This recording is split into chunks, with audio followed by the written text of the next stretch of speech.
Welcome to the SportsEpreneur Podcast, the podcast where sports and entrepreneurship collide, a CatSource family production. In this episode, we discuss the life of a professional hockey player, coaching at an elite level, and franchising. This podcast exists in large part because of CASIM, the content marketing team inside CatSource Inc. So what does CASIM do? You know how many business leaders need help communicating their story? That's what we do. Content creation and content distribution for business leaders. This provides opportunities, relationships, and a platform for you and your business. Why do we do this? Because at CASIM, we exist to help entrepreneurs create and share amazing content. Learn more by visiting CASIM.com. Our guest is Alex Roberts, franchise executive for FranChoice and former professional hockey player and coach. Alex's career as a hockey coach and now franchise executive was built on his time playing NCAA and professional hockey. He was drafted by the Chicago Blackhawks after leading the University of Michigan hockey team as a captain. Coaching and mentoring has always been a big part of Alex's life. Prior to his career in franchising, Alex coached hockey at the professional level and spent time recruiting and developing elite-level high school hockey players as a coach with the U.S. national team. I've come away impressed with Alex's leadership and knowledge around helping athletes grow in business and life. I believe you'll come to understand what I mean after listening to this chat.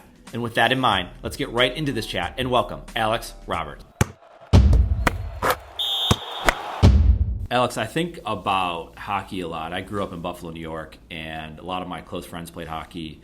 And it seems to me that there's two types of people when they were growing up and they decided to play hockey. You had the pond hockey guy, or you had get to the rink at 6 a.m. Were you one of those? You know what? I was both. I grew up in a hockey family, so my dad and three of his brothers all played college hockey, and one of his brothers played 20 years in the National Hockey League. So I kind of grew up with kind of an idol, a mentor, in the family, and we had skates on when we were 2 and 3 years old. So I did a lot of both. Pond hockey where I grew up. We had a lake that was around the corner from us, and so I was out there with all my buddies and family, and also did the 5-6 a.m. thing, and played travel hockey all my life growing up. So I was on the ice a lot. Yeah, well, that's it's what you see, right? I mean, you have to be on the ice, you have to practice. I remember a lot of my friends, it was 5-6 a.m. in the morning, they had to get to the rink because so many teams had to get to the rink. Now in Buffalo and Michigan and different Minnesota, you have open ice time. I'm down here in the Carolinas, and as you know, the NHL has expanded their reach, right? So they're the Carolina Hurricanes, they get down to Arizona, you got Southern California, you got Florida, you got kids now playing hockey in these locations. We have a family friend, and their son plays hockey, and on his team are kids from Charlotte, Greenville, Greensboro, Virginia, other parts of the country. I think even goes into Knoxville, Tennessee. They practice and they travel, so their tournaments might be in Denver, Buffalo, Boston, Chicago, Minneapolis, all these different places. It's constant, and it's constantly playing. So what do you think or know of just youth hockey today? It's obviously very different if you're growing up in the the Buffaloes and the Michigans and those types of places, but what do you see with the current state of youth hockey? That's a great question, because there's no doubt that things are different than when I grew up. And, I'm 51 years old now, but, when I grew up, my dad didn't let me play spring and summer hockey. He was like, that's time to play baseball, golf, tennis, other sports. And it was like, put the blades away. And now just in every sport, these kids are specializing so early in whatever sport they're choosing, or their parents choose for them in many cases. But, I think that in hockey in general, it is definitely one of those things as you get older and the more serious you get about the game, you really have to continue to do the extra, spring and summer seasons, or the personal coaching and skill development and things like that to be able to stay ahead. And I'm not a big fan of that. I think it's great for kids to develop other athletic skills by playing other sports and things like that at the same time. But it's pretty difficult, when you're not, given your 10,000 hours, the whole, outliers method to whatever sport it is. So, but my kids played in multiple sports, and they're not playing college hockey, or my son's not playing college hockey. He's going to play club lacrosse. He's a hockey and lacrosse player, but maybe if I had pushed him more into one sport, who knows? But I think we're all better off for being able to play play different sports and build your athleticism and things like that. Yeah, well, there's a lot of diversity in your training and balance in what you do, and there's a lot of injuries that are coming about because of the specialization in sports. I talked to a former college and NFL football player, Marcus Williams, who's in the Chicago area, and he made a good point on the other side of it, and you kind of went there as well, is they didn't have this type of training, say, when you were younger. They didn't have the specialized training all year round. So it really wasn't, that opportunity necessarily didn't exist. So you had the 3-4 sport athletes that, like you said, you could play soccer, you could play hockey, you could play football or lacrosse, or whatever those different sports were. Nowadays, there's a lot of pressure to continue to build upon that. So I think it could go both ways, but it was interesting. I remember with my friends when they were growing up, and we all played different sports every season. They had friends that, Northern Canada, what have you, and they only played hockey, and they always laughed because they would go, hang out with them, and they couldn't shoot a basketball properly. They couldn't throw a football properly. But they could do certain things on the rink that perhaps they couldn't do. It's just, diversity. And I think training, I think there's injury issues. Women's soccer is known for it, whether it's the knee injuries or the head injuries, because they're using the same muscles all the time. So you obviously make a good point to get out there and to play other sports. And I think it's important, even if you are specializing, you can still go out to the park, you could go out to the driveway and shoot the basketball around. But it's the game's changed a lot too, right? So, I mean, you could tell me about like when you played and, how the game's evolved. And, growing up in Buffalo, I would always go to Sabres games, and the enforcer was a big part of the game when I was growing up, and a lot of clutching and grabbing, a lot of fighting, and you still have that to a degree. But the skill level, the players to me even look different. They're smaller, they're faster, they're niftier. There's a lot of analytics. What do you say, not just in youth hockey, but like the current state of maybe when you get to the college level and you get to the professional level, the current state of hockey as you see it? Yeah, I mean, it's crazy. The speed is the biggest change in the game from when I was playing 25 years ago, 30 years ago, whatever it was. These guys absolutely have an incredible amount of speed and skill, and taking out the clutching and grabbing, in terms of the way they're calling the penalties and the hooking and that type of stuff that I probably never would have been able to play pro hockey had I had not been allowed to clutch and grab. But it was just a different game. And it's funny, you watch some of these ESPN, classics or NHL Network, they show some of these games from the 80s and it's just so slow, compared to what the game is today. So I just think these guys are doing stuff at such a high, rate of speed, and the skill level is really incredible. But without that clutching and grabbing, there are some of these injuries where guys are getting such a big head of steam, and they're not being held up, and they're running the D through the glass, and there's any contact to the head. With the concussion issues, is the equipment is really different than what we had. I mean, these shoulder pads are a lot like Kevlar that hurt when you get hit in the face with that, as opposed to the soft cotton and stuff that we had. So anyway, it's definitely a much faster game. I love it as a fan. I love to watch it. I just know that I couldn't play this style of game based on the way that I played growing up. Yeah, the talent level is off the charts. And it's interesting, too, going back to your earlier point about playing different sports. I think it was Austin Matthews, right, who went to Arizona game, and he was a baseball player. And he's like, whoa, this game's a lot of fun. I want to play this game. And turns out to be, and it's this incredible hockey player and plays for the Maple Leafs now, right? And it's just changed. But he wasn't growing up playing hockey. He wasn't specialized in that. Eventually he did, of course, obviously. But playing a different sport got him to where he is today, in the state of Arizona, which is like one of the least likely places you think you might find a future all-star hockey player.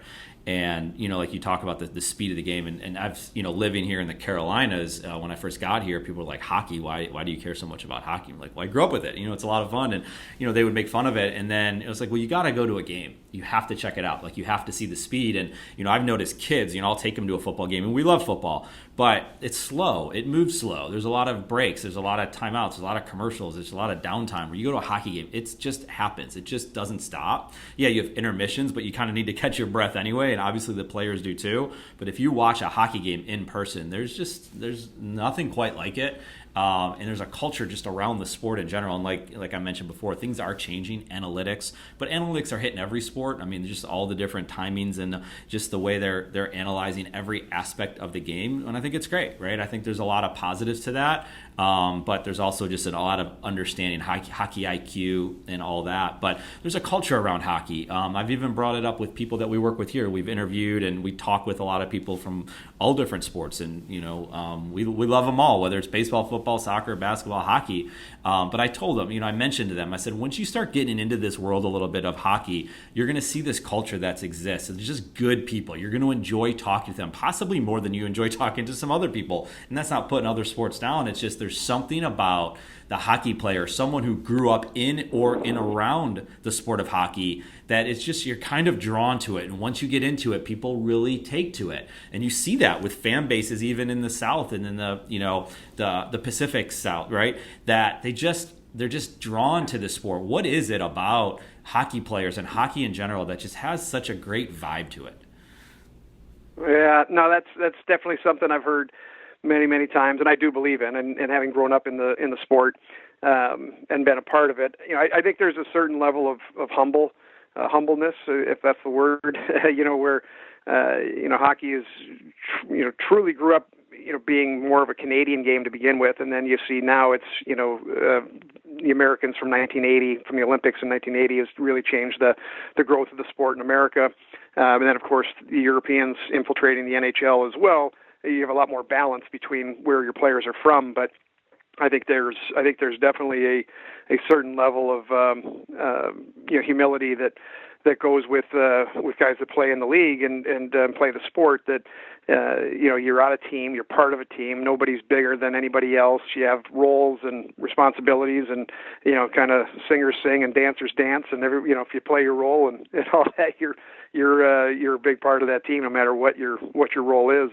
And guys appreciate the goal scorers. Gretzky tell you how much he loves Dave Semenko. Dave Semenko wasn't a very good goal scorer, but he gave Gretzky all kinds of room out on the ice to allow him to do the things that he could do, and that because he had an enforcer like him looking out for him.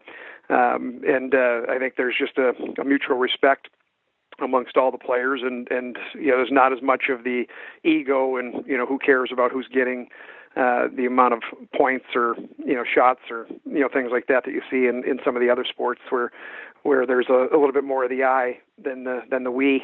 So yeah. Well, there's some self-policing going on, like you said. When something happens, that you're going to protect your guys, and there's the culture. You have to see the culture in business, and you look at, you mentioned 1980, the Miracle on Ice, and there was the best group of players. I mean, that was the whole thing with Herb Brooks, right? Well, maybe it's not the best group of players, but it was the best team that they could put together. And that applies a lot to what you're trying to do in business and surrounding yourself with the right people. And going back on that, if I've done my math correctly, I would believe you were at a prime age in 1980. You would have been about 12 years old, if I'm not mistaken, probably already playing hockey. Was that a big moment? Like, do you remember where you were? Was that a big moment for you in your hockey career? Oh, absolutely. Yeah, I was 12 years old. You're right on with the math.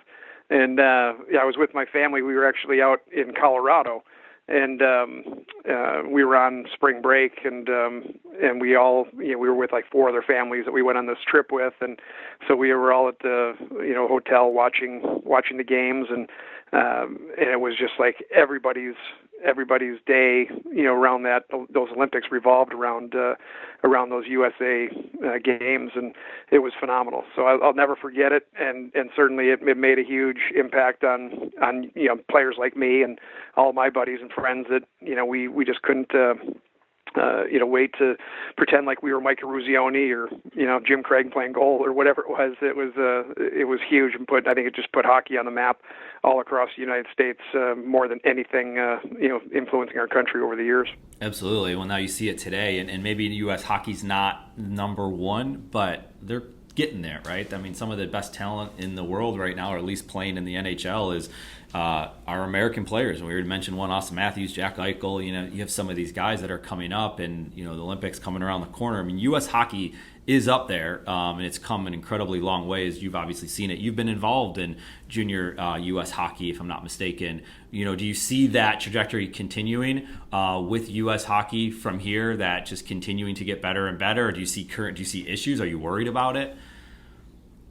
No, I think it's been on a steady incline. You're right. I came to Ann Arbor, Michigan in 1997 to help start the U.S. National Development Team program, and this was the under 18 and under 17 teams that in the past they would just put together an all-star team that would go play in a tournament once or twice a year against other countries. And Jeff Jackson, who is now the head coach of the University of Notre Dame.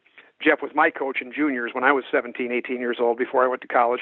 But Jeff had a very successful career, won a couple national championships coaching at Lake Superior State. He got together with the USA Hockey executives and decided to start the under 18 national team, where it was, hey, we're going to bring these kids to they picked Ann Arbor, Michigan, but to a spot they were deciding where it was going to be, either Chicago or Detroit. They wanted to be near other teams that they could play against and have the right training facility and that. But it was a really aggressive decision to take these kids and recruit them away from their Minnesota high schools and from their AAA teams in Michigan and the prep schools out east, and that's what it was in the beginning. It was mostly Massachusetts, Michigan, Minnesota, Illinois kind of kids, and now that U.S. team over the last 21, 22 years they've had the program, the guys like Austin Matthews from Arizona, and you've got guys from Florida, the Hughes brothers. There's people from all over the country that are now making these select teams and training with the national team year round, as opposed to just getting together with no chemistry and no team systems. It was very difficult for coaches to compete and win in the international tournaments.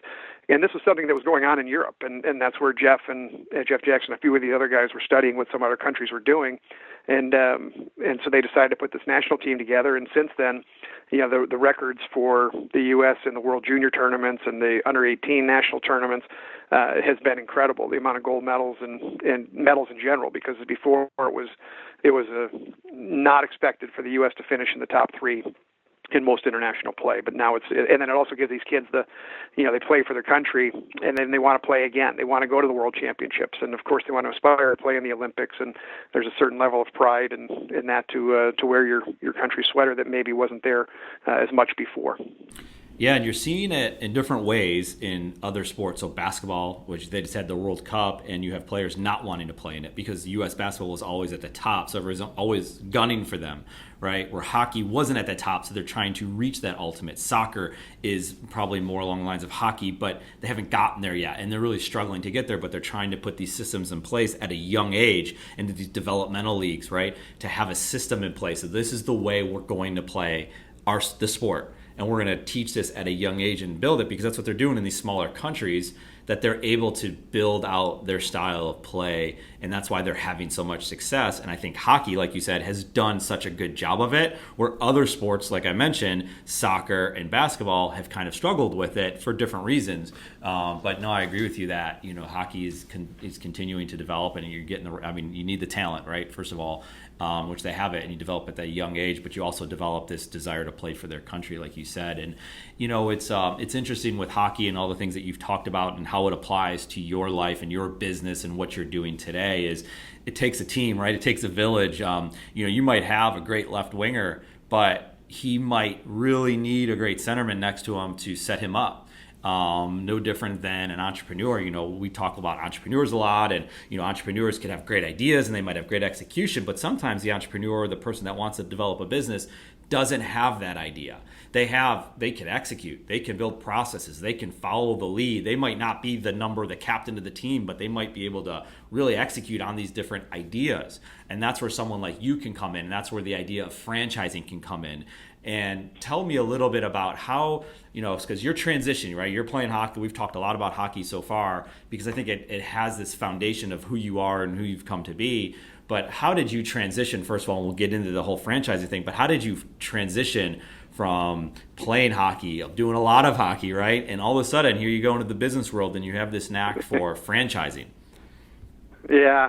No, it was a really kind of an interesting transition. I spent 3 years playing professional hockey after my career at the University of Michigan, and then I got into coaching and spent 11 years coaching hockey with the U.S. National Under-18 team and Ontario Hockey League team, and then I kind of looked at my coaching career and said, do I really want to be a coach? And if I do, I need to be able to be committed to moving every 2 years, to coach at this level and that level and move to different teams. And I had just had my first child, and I kind of did a reevaluation of my life in terms of what was really important to me, and I made a decision with my wife that I was going to get out of coaching, get out of hockey, because we wanted to have stability and wanted to be able to live in a community that we loved and raise our family, and so I started networking. I didn't know what I was going to do. I started networking with a lot of people that I knew through the hockey world, and I went to the University of Michigan. We have a great alumni group there that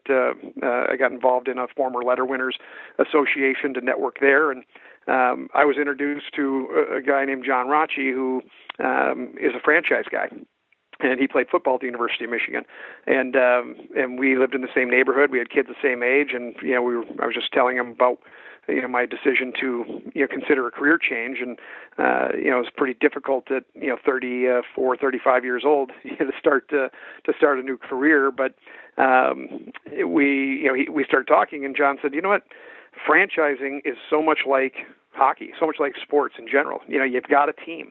The franchise has the training systems. They've got a marketing team, an operations team, a real estate team. You've got every department is covered. And as a franchisor, you're trying to recruit franchisees to open up that business in another city, another location where there's the right demographic and the need for the service. And so he kind of introduced me to that concept of franchising is very much like the sports world. There's a playbook to follow. So I went in and met with some folks at a franchise company called Service Brands International, which is Molly Maid, Mr. Handyman, Protect Painters, Ducks Air Duct Cleaning. We had some real sexy businesses. These were all service businesses, but they're incredible business models that franchise owners were living a great quality of life and making a very good income and building an asset.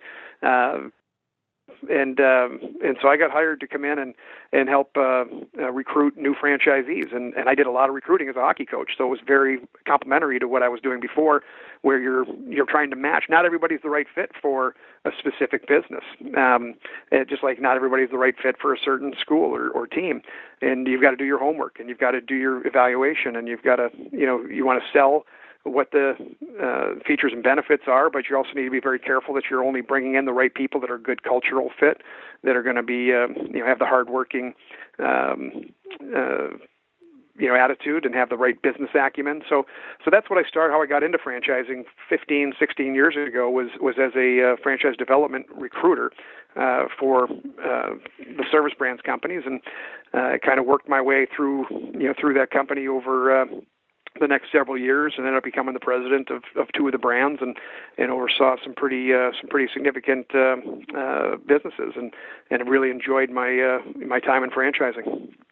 So you see the playbook, right? Because you go to the different franchises, you just pick one. If, like, say it's a restaurant, for example, and you can be really anywhere in the country, and you can see that there's a certain playbook they're following, which I think also plays itself so closely to what you were talking about, because you played, right? You played for the team and you had a playbook, or you were the coach of the team and you had a playbook, and certain people had to follow these types of processes in place. And then there's things that might change over time, which it's like, it's interesting that so many athletes we hear about are in the franchising world, right? Because I think, it develops, right? So if one person does it, then another person follows suit, and it's like, oh, boy, this is working for them. Let me learn about what they're doing. It just makes sense, though, when you think about it from that standpoint, that you played in this system. You always say, oh, he's a system player, he's a system quarterback, or whatever. Well, because he can follow those things, because he's got talent, or she's got talent to do that type of stuff. Do you see that playing out as well? Like, are you running into a lot of former athletes in all sorts of sports that are also now in the franchising business? Yeah, absolutely. It is a great career transition for a lot of folks that have played not just these high marquee athletes like, a Shaquille O'Neal and Peyton Manning that are spokespersons for different franchises. They're at a very different level than most, the average, the average life cycle of a professional athlete is about 3.5 years long. And so most of the guys aren't coming out with hundreds of millions of dollars and can live off the interest or go invest in these big opportunities. Most folks and a lot of athletes are guys that have made a nice nest egg, but it's not enough to take care of them for the rest of their lives. So they know that they still have to work. And a lot of these guys they don't want to work for somebody else, and they don't want to be told where to go or what to do, and all the travel and other things that go along with being in corporate America. They'd say, I want to be my own boss. Yet, like you mentioned, they don't necessarily have that original idea or business plan. So franchising is a great option for them to find a business model that works for them. And that's the big thing. That's what I do today is I help match people with the right franchise opportunities. I'm kind of like an eHarmony for franchises, where I meet with people to learn about, well, what role do you want to play in the business? Some of these guys want to be involved day to day in the operations of the business. Well, a restaurant's probably not the right investment for them because they don't want to be behind the counter flipping burgers or ringing up the cash register. They want to run the business. There are several other businesses that the role of the owner is very different than that, of a restaurant. So I've taken through a process to help them understand the business characteristics that are most important to them from the investment level. What are they willing to invest, or what can they afford to invest in a business? What type of return are they looking to get on that investment?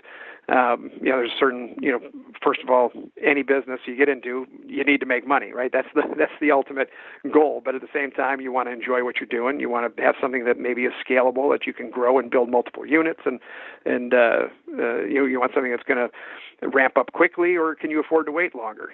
There's different businesses, home-based businesses, real estate-based businesses, service businesses, retail. There's a whole lot of different things that I go through to really help these people identify what concept would be right for them, and that's kind of the secret sauce, in what I do is to really help them narrow down, because there's a lot of franchise companies out there. There's 3,000 franchises registered in the United States, and you go online, you get pretty confused pretty quickly with what's out there. And so using an expert like me, who's a franchise consultant that has been in franchising for 15 years and worn many hats from the franchisor to franchisee and different size, is to be able to help get people connected with A-plus franchise companies that have the strong financial resources, that have the experienced executive teams that have built strong brands, that have the momentum of growth that's going to build value in the brand they're joining. So anyway, from former athletes, it is a great fit. There's a lot of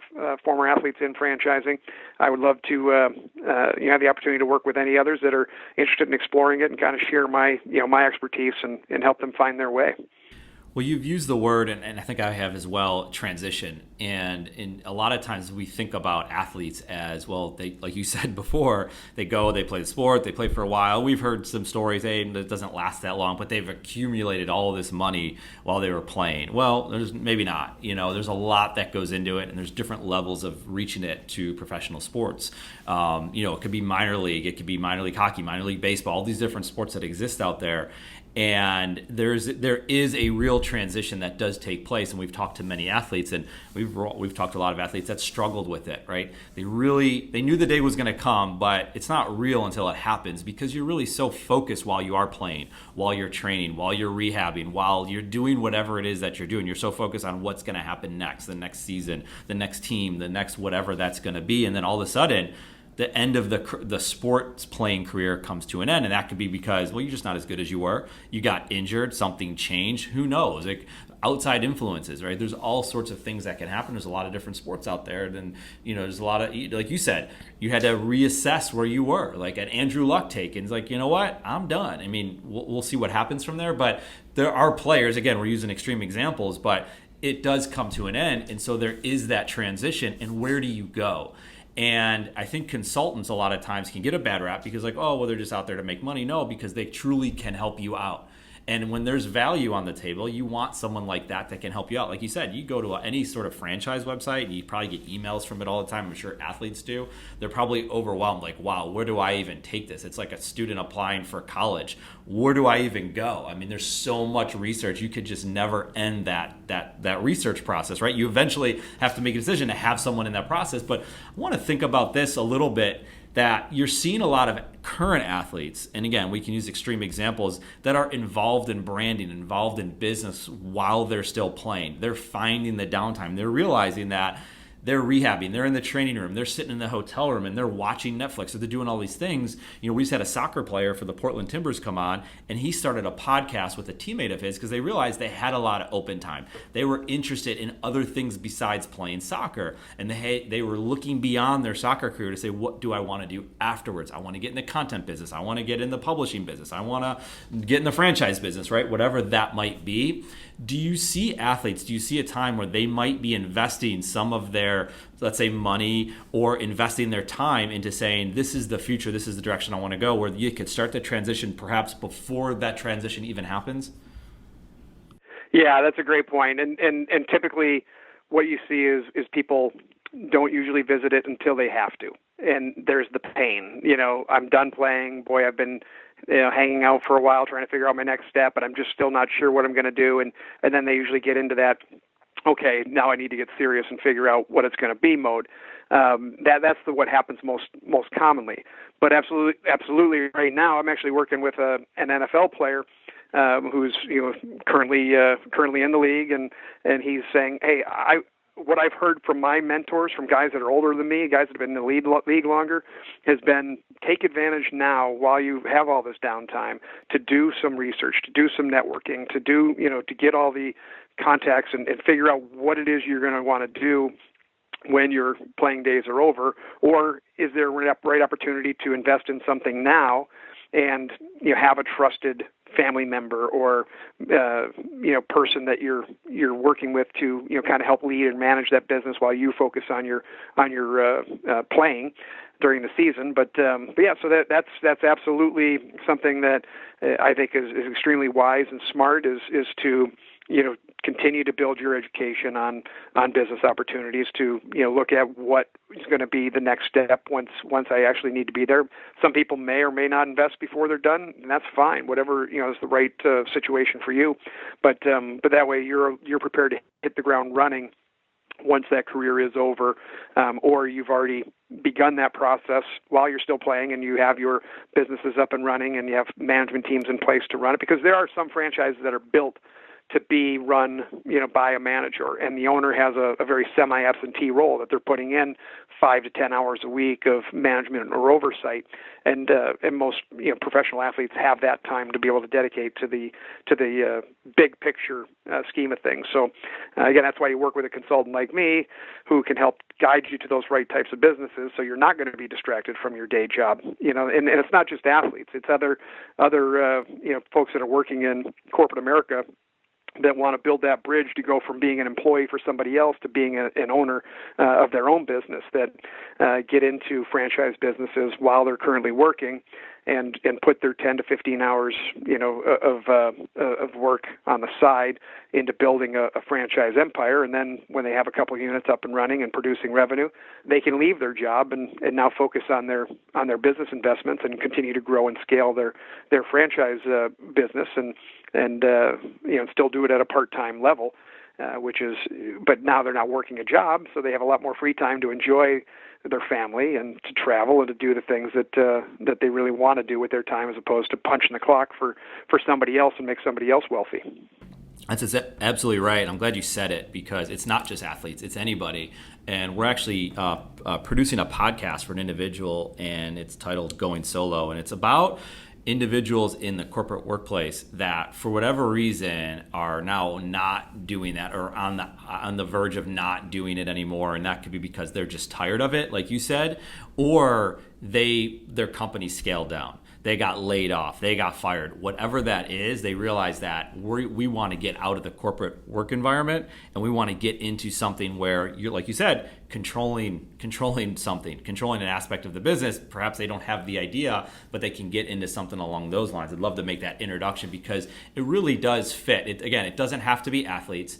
It can just be someone who works at a very large company that is sick and tired of it, or just got disrupted because the company disrupted them for whatever reason. It happens all the time. And, the economy's done very well. There could come a time when the economy's not doing as well and companies aren't hiring like they used to. They're not maintaining people like they're used to, and they make a change. And, for people that have done well in business, right, they've climbed the corporate ladder, let's say, or if people have done well in sports, right, they have this grind mentality. They have this discipline somewhere. Yeah, you could get lucky, I suppose, but most people have this discipline. They realize they had to get up at 6 a.m. if you want to go play hockey. You have to run these, you have to do, dry land. You have to do these certain things. So you have an advantage over the people that aren't willing to put in that work. And if you're willing to put in that work, you can have a lot of success. And that's why I think it pays well or plays well in the franchise and in the entrepreneurial space, because no one's in charge of you anymore. You're in charge of your own time. And I think that plays. Have you seen that play out in front of you when you've seen former athletes or just former successful business people that have gone into the franchise world and say they had success because they were disciplined, because they had that grind mentality, and they've applied it to the different things that you've helped them out with, and they've gone on to do really great things in the franchise world? Yeah, absolutely. It's something that skills translate from whether it's sports to franchising or other business ventures to franchising. The franchise system. It's funny. Most franchise companies like Molly Maid. We use that example. I worked at with the residential cleaning franchise for up to 10 years. The franchise owners there, they don't clean a house. They don't vacuum. They don't clean toilets. They're running a business. They're doing marketing, HR management, hiring, managing, leading a team, building a culture, running the finances of the business. That's what the business owner does while their employees do the actual work. And that's the case whether it's house painting or whether it's air duct cleaning or floor coverings or any dull normal service businesses that people invest in their homes. People don't do a lot of things themselves; they hire it out. There's some great franchise businesses in those categories that most people never even knew were franchises. But those companies provide a model and a system for the business owner to come in and use the business acumen that they developed working in corporate America, leading and managing teams, leading and managing vendors, delivering great customer service, sales, marketing, whatever it may be that your background is. There's a way for you to apply those skills and that business acumen to the right franchise system, and so that's certainly the majority of people I work with, and I work with people all over the country. I don't just work with people here in Michigan where I live. I work with nationwide. My services are free to my clients too, just so you understand that I get paid by a franchise company. If they buy a business I refer them to, I get a referral fee from that franchise company because they value the service I provide by bringing them the right qualified person in an area they're looking to develop that's a match for their franchise. So it's a win-win type situation. So these folks that are in career transition, that have worked for somebody else for a long time, they're either frustrated with their job or got outplaced or downsized. Those are great people for me to work with, to educate on what franchising can do for them and how they can use the business acumen that they built in their previous career working for others, to use their work ethic, to use their communication skills, their leadership skills, and apply that to a franchise system that's going to help them achieve their goals both financially and lifestyle-wise. Because being your own boss is something that a lot of people aspire to, but a lot of people, when it gets down to it, they don't have the wherewithal or the gut to take that leap, and so that's why you do a thorough research process. The nice thing about franchising is you get to talk to the franchisor to learn all about the company, but then you get to talk to franchisees before you become a franchisee in that system. You get to learn from these people. Tell me about what it's like to own a Supercuts hair salon. What do you do every day? Oh, you don't cut hair? Okay. Of course I didn't want to cut hair, but that's not what the owner does. The owner runs the business. They do the marketing, the advertising, the hiring, the managing, the financials, and the real estate, and things like that they're involved in. While they have a manager that runs the store. It's a very scalable business model. They have, most owners have 3 to 5 locations, and they can grow and build a nice income stream while living a great lifestyle. And Molly made, the franchisees there, most of them had great low golf handicaps because they get up in the morning and get their crews out, and then they'd be on the tee at 10 o'clock and play from 10 to 2, and then get back to the office, and their teams would come in the afternoon, and they would do their thing by patting the team on the back and giving everybody the recognition they deserve and the motivation to come back and do it again the next day. And they had a great business model. So again, those are things that successful people, whether they were an employee for somebody else for a long time, whether they were a professional athlete at the top of their their game, they're all very strong franchise candidates because of what they've developed and what they've accomplished, and they can come in and take a proven model and take a system and apply their leadership and apply their their business acumen to that model. And when you follow a system in franchising, it tends to work. When you go in and you try to do something different, or you're smarter than the franchisor, that's when people have trouble. So that's why athletes are great, and military folks. They're used to following a system. Put the plan out there and let me execute it. So that's why franchising is a great option for a lot of folks that are looking for that opportunity to be their own boss and get the fruits of their labor. Well, it makes a lot of sense, like we said before, that, like you said, you have that discipline and you can apply it to your next thing in life and your next business in life. And it's important too, you made that point about the companies are actually the ones paying you, not the individual. So if I want to research this process, I get you, right? I get you to help me out, but I don't have to pay you for that. And it's a good thing, because I think, like you said before, if it's the Supercuts, right, or whoever that other business is, they value it enough to say, no, we want Alex involved in this process because he's going to make it better for everybody. That is a value add, and that's an important piece of this process. And the other thing you talked about is working on the business, not in the business. And we, you come across that all the time, and it's very easy to get in your hands, right? You do have to understand the business, I do believe, right? So how do you make the sandwich? How do you cut the hair? Maybe you're not a hair cutter, maybe that's a different one. But you want to understand how everyone does it so you can help manage it, train it better. But like you said, everyone's a little bit different, and there are people there inside the franchises, inside those companies, that can help in that process. But it is important to be able to work on the business, and that's something that obviously former athletes or executives at large companies, like we talked about before, could do a very good job of it. Are there anything else that you want to add that we haven't covered as it relates to just franchising, transitions, hockey, and all that? Yeah, I think the big key here when people are considering business ownership, am I right for owning my own business and that's where what I want to tell people is do yourself a favor and put in 15 to 20 hours of research to explore it, to figure out if you have the gumption, the wherewithal, to go about and be your own boss. Because 9 out of 10 people I talk to like the idea of owning their own business, and that's why they reach out to me in the beginning is I want to do this. But 9 out of 10 people don't do anything. They go back to their job. They go back to or another job or stay in their current job and feel that there's more safety or security in a paycheck and the benefits and the 401k, and they'll put up with the hours and the travel and the frustration and the bureaucracy and whatever.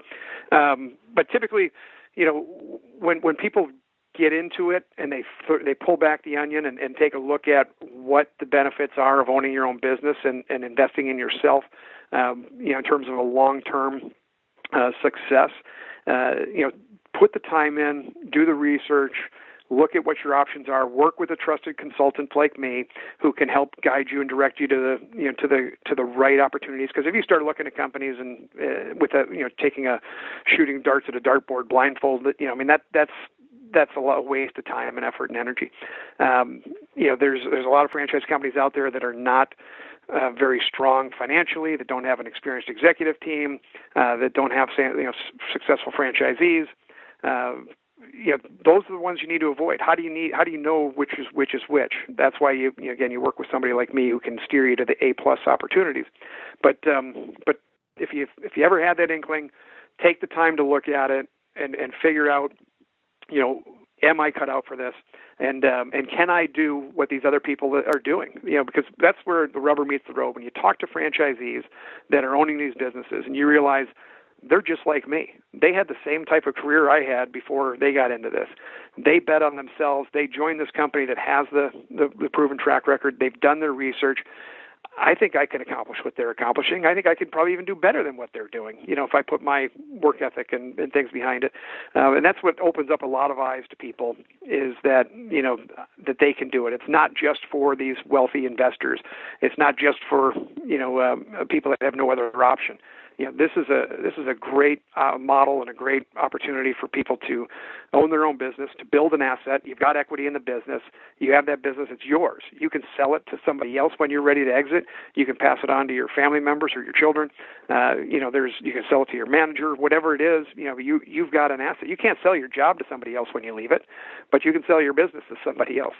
So there's just a lot of great things that franchising provides for the owners, besides a nice income, quality of life, lifestyle, asset building.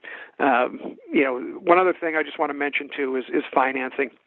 A lot of people are not sure, how do I pay for a business like this if I don't have this big income from that we were talking about with professional athletes before. But buying a business is very much like buying a home, and most people don't go in and pay cash for a house. They put down 20%, and then they take out a mortgage, right? And business is the same way. Small business administration, SBA loans are very common with franchises. You bring 20 to 30% cash to the table, and then you take an SBA loan out for the balance, and the business is generating income and revenue and paying off that debt service, and it's just like you're paying down a mortgage, and so that's how most people get into business is by utilizing a third-party funding source as well. So, if you're concerned that I don't have enough money in the bank to do this, you're probably mistaken in that regard too. And that's another service I provide by helping to get my clients introduced to funding partners that help you evaluate your financing strategy, so you know what type of business you can afford and get yourself into. Well, that's well said, Alex. So what's the best way someone can get a hold of you if they just want to learn more about what you do and how you can help them out? Yeah, that's great. So my phone number, my direct line is 734-369-4551.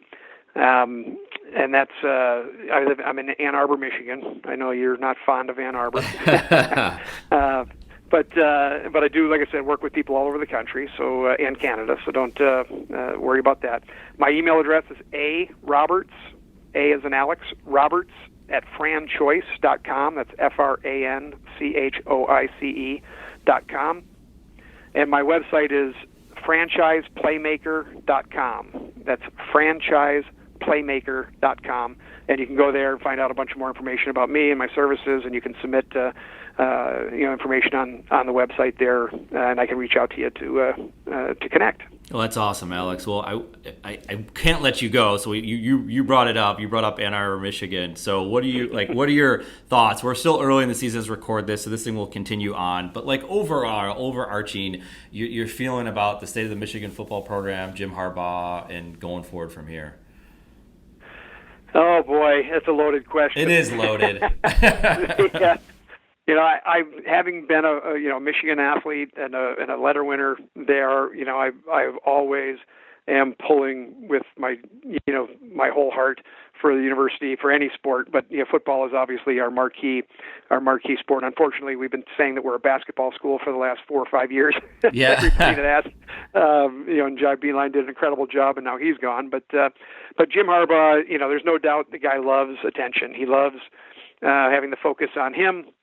And, I don't know that I fully agree with a lot of his communication style, his philosophies, and other things. But, I do know that he's been recruiting some pretty darn good athletes and bringing in some great coaches. And I think that, our big thing is we need to beat Ohio State, right? We have not done that in the Harbaugh era.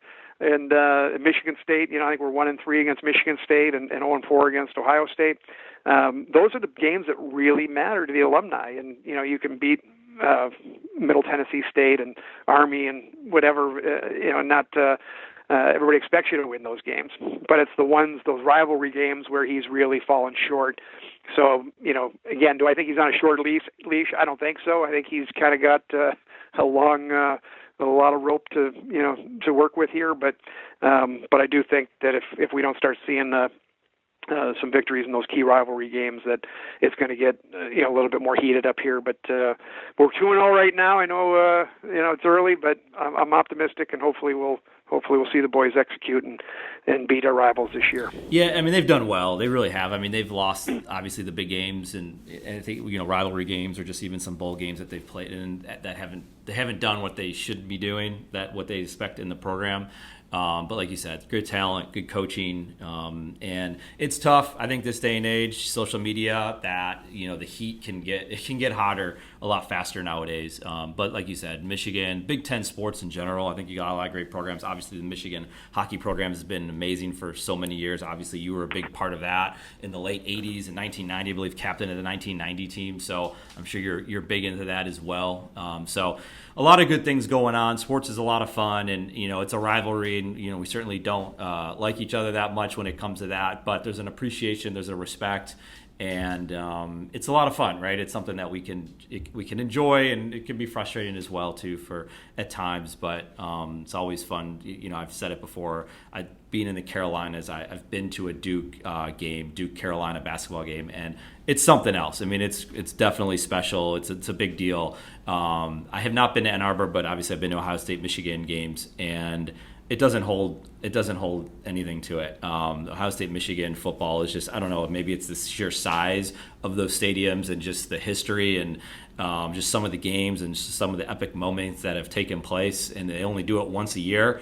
It's hard to beat. It really is. And even if one of the teams isn't good, or if the series is being dominated by one side or the other, because both programs have had that going for them, there's really, I don't know. I haven't seen it. And it's not in state either. It's two different states competing. So it's like two entire states going at each other. There's just, I don't know. It's hard to describe, and it's definitely worth going to. I'm assuming to be great at Michigan just the same.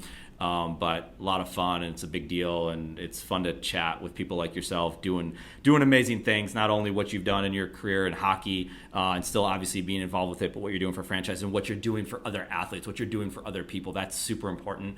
And it helps them, and of course it helps you in coming on here and sharing your stories and sharing what you do on our podcast and creating content for it. And I think that's a big part of what athletes can do today. And one piece of advice I'd give athletes is you have a leverage platform today. That might not be there tomorrow. If you play football at the University of Michigan, congratulations, you have 110,000 people at every one of your games, and not to mention all the people that are watching you on TV. And then you go in to play professionally, you have all of those fans, and you have this fan base, and imagine interacting and engaging with these fans. And then one day perhaps you own the Supercuts, or you own the Subway, or you own a handyman store, right? One of those things, these people are going to want to possibly work with you because you're the person that made a big difference. You made a big impact when they said something great about you or anything, that you responded in kind. And I think that has a long way. I think that can go a long way to helping an athlete, not only while they're playing, but down the road when they won't be playing, because like you said, the careers don't last that long. So I think athletes have this incredible opportunity to build it up. Maybe they don't do anything with it today, but down the road, when that time comes, they can fall back on all that leverage that they created. The leverage, and I say that's in a very genuine way, when they're actually doing it for the right reasons, and it can play itself out. But that'd be the last thing I would add. But Alex, again, it was awesome having you. We'll put all the stuff in the show notes on how they can get a hold of you and learn more about you. But like I said, appreciate your time, appreciate you coming on and joining us for this podcast. I appreciate it, Eric. I really enjoyed our time today, and hopefully get a couple of folks out there who decide to want to learn a little bit more about franchising and leverage my experience to help them, with their goal of being their own boss. Absolutely. Well, thank you, Alex. One of my favorite things about creating SportsEpreneur content is the opportunity to chat with amazing athletes and people like Alex Roberts, and then having the platform to share it. We hope you enjoyed it. If you want to connect more, hit us up on Instagram @SportsEpreneur. Thank you for listening to the SportsEpreneur Podcast, the podcast where sports and entrepreneurship collide.